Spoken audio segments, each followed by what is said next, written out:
Former Pennsylvania Governor Tom Ridge is one of the many Americans directly affected by the terrorist attacks on September 11, 2001. And tonight I also announced a distinguished American to lead this effort to strengthen American security, a military veteran, an effective governor, a true patriot, a trusted friend, Pennsylvania's Tom Ridge. In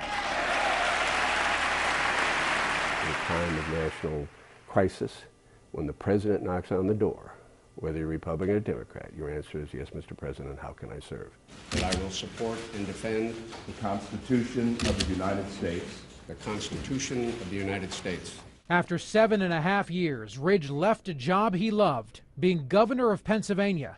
He moved his family to Washington to serve the greater good after a day that brought our country to its knees. Once we went from bended knee in prayer, and that's exactly what we did right after 9/11. This was a country that its sense of vulnerability, the sense of anxiety, but there's also a sense of cohesion, a sense of unity. And over the past 10 years, if we've proven anything to ourselves, it's that we are undeniably resilient. The job of the newly created White House Office of Homeland Security grew quickly and soon turned into a federal department.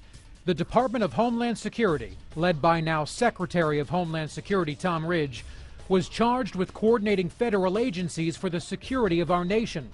And Ridge quickly learned that in order to do his job effectively, an effective way to communicate terror information to the public was necessary. I remember coming off after the third or fourth press conference, I turned to a couple aides of mine and said, this doesn't cut it. We have to tell America the nature of the threat, and then we have to tell them what to do about it. From that discussion was born the color-coded alert system, a system, almost from the onset, that was subject to ridicule. Every color, and it could have been a number, it could have been anything, meant that there was a predetermined set of security measures you had to put in place. Apparently that never got quite across, else it would have been subject to so much ridicule. Since that system, others have followed, with Ridge's two successors, Secretaries of Homeland Security Michael Chertoff and Janet Napolitano.